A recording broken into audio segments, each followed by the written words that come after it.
नए कृषि कानूनों के लागू होने के बाद देश के कुछ किसानों को भ्रमित किया गया कि ये कानून किसान विरोधी है। क्या ये कानून सच में किसान विरोधी है? आइए जानते हैं नए कृषि बिल पर फैलाए जा रहे भ्रम और सच के बारे में। भ्रम।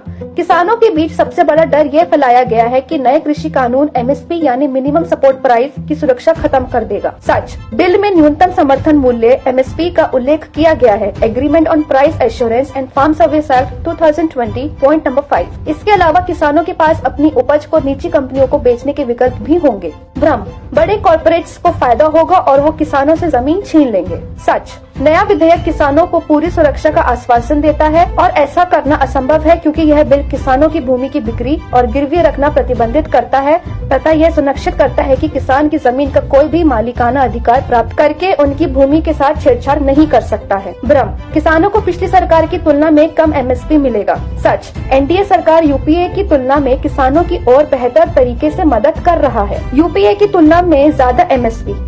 यूपीए की तुलना में मोदी सरकार द्वारा किसानों से सीधे गेहूं की खरीद में 200% की वृद्धि और धान की खरीद में 250% की वृद्धि। यूपीए 2 में 650 करोड़ की दलहन की खरीद हुई, जबकि मोदी सरकार ने 50,000 करोड़ की दलहन खरीद की, जो कि 7,592 गुना ज्यादा है। सोचने वाली बात ये है, यदि मोदी सरकार एमएसपी को समाप्त करना चाहती है तो वह हर साल एमएसपी में बढ़ोतरी क्यों कर रही है और क्यों किसानों से ज्यादा खरीद कर रही है? एमपी और यूपी में कोई किसान विरोध प्रदर्शन नहीं है जो पंजाब से ज्यादा उत्पादन करते हैं। हमने पंजाब के किसानों को बिचौलियों को सिस्टम से हटाने की मांग को लेकर एकजुट होते देखा है। फिर ये विरोध प्रदर्शन क्यों हो रहे हैं और इन सब के पीछे कौन है? बिचौलिए जिनकी जेब और कमाई पर असर पड़ा है। राज्य सरकारों को प्रति वर्ष 1800 मंडी टैक्स का नुकसान। खालिस्तान समर्थक जो एजेंडे के लिए मौके की तलाश में रहते हैं। राहुल गांधी को फिर से लॉन्च करने की नाकाम कोशिश। सरकार को अगर मंडियों को खत्म करना था तो वो 1000 से ज्यादा मंडियों को इनाम पर डिजिटल क्यों करती? जब पंजाब सरकार ने राज्य में नए विधेयक लागू नहीं किए हैं तो पंजाब के किसान क्यों विरोध कर रहे हैं? क्यों खालिस्तान समर्थन पोस्टर और उनके नारे प्रोटेस्ट में उठाए जा रहे हैं? क्यों शाहीन बाग प्रदर्शनकारी उनके साथ दे रहे हैं? आंख बंद करके इन प्रोटेस्ट का समर्थन करने से पहले इस बारे में जरूर सोचिए।